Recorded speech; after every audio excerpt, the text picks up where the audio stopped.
السلام علیکم ناظرین، آپ دیکھ رہے ہیں برکات رضا نیٹ ورک۔ میں اس ویڈیو کے ذریعے آپ لوگوں کو یہ بتانے کی کوشش کروں گا کہ غسل کن چیزوں سے فرض ہوتا ہے اور غسل کب کرنا سنت ہوتا ہے اور غسل کب کرنا مستحب ہوتا ہے اور غسل کرنے کا اسلامی اور سنت طریقہ کیا ہے۔ تو آپ اس ویڈیو کو آخر تک دیکھیں، انشاءاللہ جب آپ اس ویڈیو کو آخر تک دیکھیں گے تو آپ سے سنت اور اسلامی طریقہ غسل کرنے کا آ جائے گا۔ تو سب سے پہلے میں آپ کو یہ بتاتا ہوں کہ غسل کن چیزوں سے فرض ہوتا ہے۔ غسل فرض ہوتا ہے منی کا اپنی جگہ سے شہوت کے ساتھ جدا ہو کر عضو خاص سے نکلنا۔ دوسری چیز احتلام ہو جانا۔ تیسری چیز آدمی کی شرمگاہ کا عورت کی شرمگاہ آگے یا پیچھے یا مرد کی شرمگاہ میں حشوے تک داخل ہو جانے سے غسل فرض ہو جاتا ہے۔ حشوہ کہتے ہیں آدمی کی شرمگاہ میں جو نشان ہوتا ہے اس نشان تک کو حشوہ بولتے ہیں۔ اور عورت کا حیض سے فارغ ہو جانا، عورت کا نفاس سے ختم ہو جانا، تو ان چیزوں سے غسل فرض ہو جاتا ہے۔ نفاس وہ خون ہوتا ہے جو عورت کو بچہ جننے کے بعد آتا ہے۔ اور چلیے میں آپ کو یہ بتاتا ہوں کہ غسل کب کرنا سنت ہے۔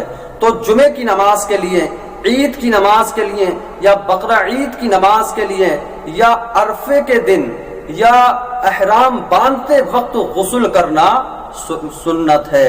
اور غسل کرنا مستحب کن چیزوں کے لیے ہیں تو میں آپ کو یہ بھی بتاتا ہوں کہ غسل کرنا مستحب کب ہوتا ہے۔ تو وقوف عرفات یعنی عرفات میں ٹھہرنے کے لیے غسل کرنا مستحب ہے۔ مزدلفے میں ٹھہرنے کے لیے بھی غسل کرنا سنت ہے۔ حرم شریف میں حاضری کے لیے غسل کرنا مستحب ہے۔ نبی صلی اللہ تعالی علیہ وسلم کے روزے پر حاضری کے لیے بھی غسل کرنا مستحب ہے۔ شب برات، شب قدر یا دینی مجلس، محفل میلاد شریف میں حاضری کے لیے بھی غسل کرنا مستحب ہوتا ہے۔ اور مجنون کو جنون جانے کے بعد غسل کرنا مستحب ہوتا ہے۔ بے ہوشی کے بعد جب ہوش آ جائے تب بھی غسل کرنا مستحب ہوتا ہے۔ اور کسی انسان کو نشہ ہو گیا ہے، جب اس کا نشہ اتر جائے تو اس کو نشہ اترنے کے بعد میں غسل کرنا مستحب ہوتا ہے۔ سفر سے واپسی کے بعد بھی غسل کرنا مستحب ہوتا ہے۔ جب ہم کسی سفر میں چلے جائیں، وہاں سے واپس آئیں تو ہمارے لیے کیا ہوگا؟ ہم غسل کریں گے تو ہمارے لیے غسل کرنا مستحب ہوتا ہے۔ عورت کو جو خون بیماری کی وجہ سے آتا ہے، استحاضہ جس کو بولتے ہیں، اگر وہ بند ہو جائے تب بھی عورت کے لیے غسل کرنا مستحب ہوتا ہے۔ یہ تمام صورتیں ہیں غسل کے مستحب ہونے کی وغیرہ وغیرہ۔ تو میں نے یہ آپ کو یہ بھی بتایا کہ غسل کب فرض ہوتا ہے، کب سنت ہوتا ہے، کب مستحب ہوتا ہے۔ آئیے آپ کو میں اب یہ بتاؤں کہ غسل کس طریقے سے کرنا چاہیے، غسل کرنے کا اسلامی اور سنت طریقہ کیا ہے۔ تو چلیے میں آپ کو بتاتا ہوں۔ غسل کرنے سے پہلے اپنے دل میں ارادہ کریں، یعنی ہم یہ ارادہ کریں کہ ہم غسل کر رہے ہیں۔ غسل کی نیت کریں، نیت کہتے ہیں ارادے کو اپنے دل کے اندر ارادہ کر لیں کہ ہم غسل کر رہے ہیں۔ غسل کی نیت کرنے کے بعد میں اپنے دونوں ہاتھوں کو گٹوں تک صحیح طریقے سے انسان کو دھونا چاہیے۔ گٹوں تک یعنی یہاں تک تین مرتبہ ہمیں دھونا چاہیے۔ پھر استنجے کی جگہ کو ہم 3 بار دھوئیں۔ استنجے کی جگہ کو ہم نے 3 بار دھو لیا۔ اس کے بعد اگر بدن پر کہیں بھی نجاست حقیقیہ یعنی پیشاب، پاخانہ وغیرہ لگا ہو تو ہم اسے دور کریں۔ پھر ہم نماز کے جیسا وضو کریں، مگر پیر نہ دھوئیں۔ پیر دھونے کا مسئلہ یہ ہے کہ اگر ہم کسی ایسی جگہ پر نہا رہے ہیں جہاں پر پانی جمع ہوتا ہے، یعنی جیسے کنویں میں ہم نہانے چلے گئے یا تالاب میں یا بڑے دریا میں ہم نہا رہے ہیں، تو وہاں پر اپنے پیروں کو نہانے کے بعد جب ہم نکلنے کی سوچیں گے تب دھوئیں۔ اگر ہم کسی باتھ روم میں یا چوکی پر یا پتھر پر کھڑے ہو کر کے نہا رہے ہیں تو اپنے پیروں کو ہم ساتھ دھو لیں گے۔ تو نماز کے جیسا وضو کریں، پھر بدن پر تیل کی طرح پانی کو چپڑیں، یعنی اس طریقے سے تیل کی طرح اپنے بدن پر پانی کو چپڑیں۔ پھر 3 مرتبہ داہنے کاندھے پر، 3 مرتبہ بائیں کاندھے پر پانی بہائیں۔ پھر اپنے سر سے تمام بدن پر پانی بہائیں اور ملیں۔ اچھے طریقے سے ملیں، تمام بدن پر ہاتھ پھیریں اور اس طریقے سے ملیں کہ ہمارے بدن پر کوئی بھی جگہ سوکھی نہ رہے۔ اگر جگہ سوکھی رہ جائے گی تو ہمارا غسل نہیں ہوگا، جب ہمارا غسل نہیں ہوگا تو ہم پاک بھی نہیں ہوں گے۔ تو ہم اپنے بدن پر پانی بہائیں اور اچھے طریقے سے ملیں، ملنے کے بعد میں جب ہم نہانے سے فارغ ہو جائیں تو فوراً اپنے کپڑوں کو پہن لیں۔ اور یہ ہو گیا غسل کرنے کا سنت اور اسلامی طریقہ۔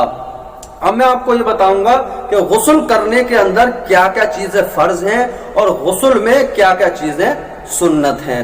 اگر فرض چھوٹ گیا تو غسل نہیں ہوگا، جب غسل نہیں ہوگا تو ہم پاک بھی نہیں ہوں گے۔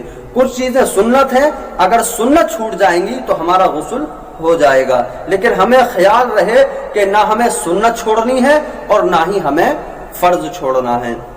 تو میں آپ کو یہ بتاؤں کہ غسل کے اندر کتنے فرض ہیں۔ غسل کے اندر 3 فرض ہوتے ہیں۔ غسل میں 3 فرض ہوتے ہیں: کلی کرنا، اپنی ناک کے اندر پانی ڈالنا اور پورے بدن پر پانی بہانا۔ یہ 3 فرض ہیں: کلی کرنا، ناک میں پانی ڈالنا اور پورے بدن پر، ظاہری بدن جو ہمارا ہے اس پر پانی بہانا۔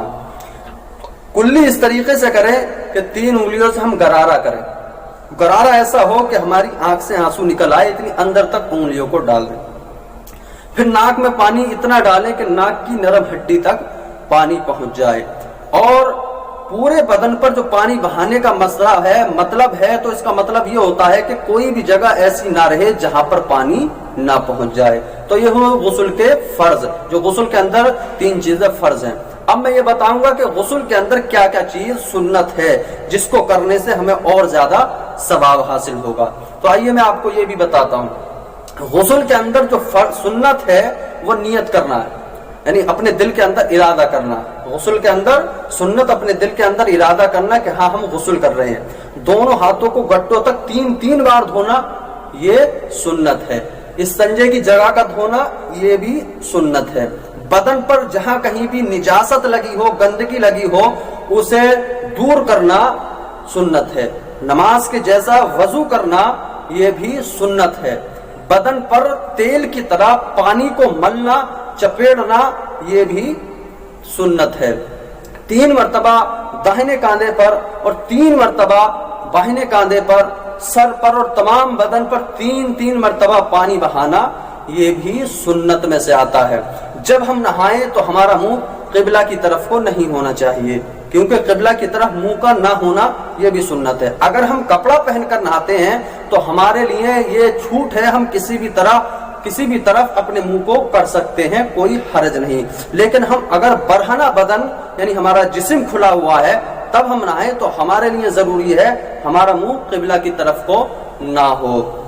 اور نہاتے وقت کسی طریقے کی بات نہ کرنا یہ بھی سنت ہے، اور نہاتے وقت کوئی دعا نہ پڑھنا یہ بھی سنت ہے۔ عورتوں کو بیٹھ کر نہانا، یعنی عورتیں جو ہے بیٹھ کر نہائیں یہ بھی سنت ہے، اور نہانے کے بعد فوراً کپڑے پہن لینا یہ بھی سنت ہے۔ تو یہ ہوا غسل کا طریقہ جو اسلامی ہوتا ہے، یہ سنتیں ہیں، فرض بھی آپ کو بتائے۔ اور ایک چیز میں آپ کو اور بتاتا ہوں کہ اگر ہم اپنے سطر کو کھول کر، یعنی جیسے کچھ لوگ ہوتے ہیں انڈر ویئر پہن کر نہاتے ہیں، انڈر ویئر پہن کر لوگوں کے سامنے نہانا گناہ ہے اور حرام ہے۔ تو اپنے سطر عورت کو، اپنے گھٹنوں کو کھول کر اور آدمیوں کے سامنے نہانے سے بچیں، کیونکہ یہ آپ گناہ کر رہے ہیں اور ایسا گناہ جو حرام ہے۔ تو ہمیں نہانا ایسی جگہ پر چاہیے جہاں پر ہمیں کوئی نہ دیکھے۔ اگر ہم برہنہ بدن نہاتے ہیں، اگر ہم کپڑے پہن کر نہاتے ہیں تو ہم کہیں بھی نہا سکتے ہیں۔ تو یہ ہوا غسل کا اسلامی طریقہ۔ السلام علیکم ورحمۃ اللہ وبرکاتہ۔